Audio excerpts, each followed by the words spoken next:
Hi, everyone, and welcome to the preview show delivered by FedEx. I'm Marty Snyder from NBC Sports. This is Chris Rice from College Racing, where he's the general manager and the crew chief. He's also our crew chief here at NASCAR.com, by the way. And I tell you what, Rice, we finally got the race in at Bristol on Sunday afternoon, but the track was really the star. Phenomenal racing all weekend long after they put the rosin on the bottom of the racetrack. We saw 2 and 3 wide racing. How would you rate the racing at Bristol? A+.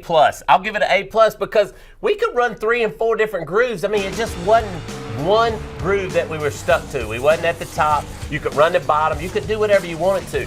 Kudos to Bristol for going out, trying something to make the racing better. They didn't just make it better, they made it great, in my opinion. I believe someone here picked Kevin Harvick to win the race. Not me. That would be this guy. Yes, indeed. So Kevin Harvick winds up winning. And Rodney Childers has said a couple of weeks ago, starting at Kentucky, they've really brought their best stuff, trying to bring speed back to the racetrack. Is this a sign of things to come from the 14? Absolutely. And everybody said, well, is the Ford deal going to mess them up?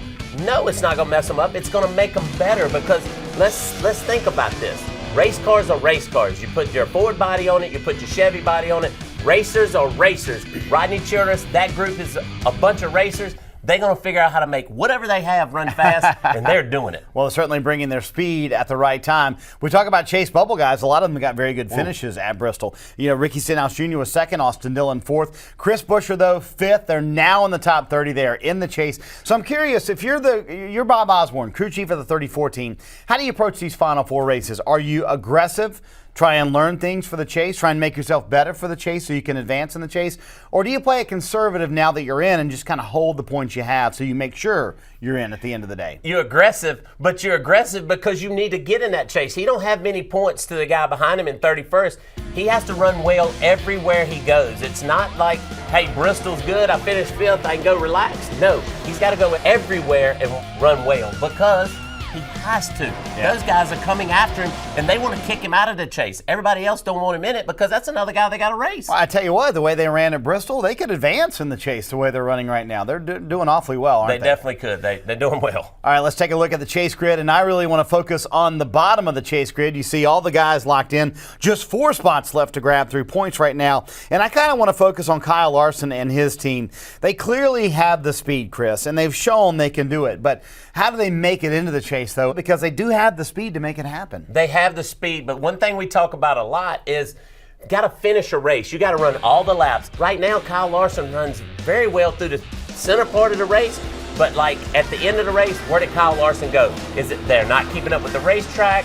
What are they not doing? That's what they have to figure out to be able to get into the chase and run well in the chase. Did you know it's Kids Drive NASCAR Week? Absolutely. I'm excited about that. I love kids. Kind of a cool thing because next year, if you're 12 and under, you get in free at the racetracks for the Xfinity Series, also the Camping World Truck Series, so that's going to be cool. And because of that, we have from the Checkered Flag crew, Andrew with us this weekend. I'm kind of a little nervous. He's going to make picks first, and he might do better than us. But he's right over there in the NASCAR Hall of Fame. Andrew, who are you going to pick this week?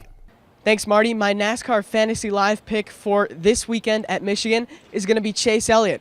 Earlier in the year, he led 35 laps at Michigan, and he finished second. My dark horse pick for Michigan, Kyle Larson. He finished third last time we were at Michigan, and he needs a win to get into the chase for the Sprint Cup. I would say Kyle Larson is going to be a big challenger at Michigan this weekend. Marty?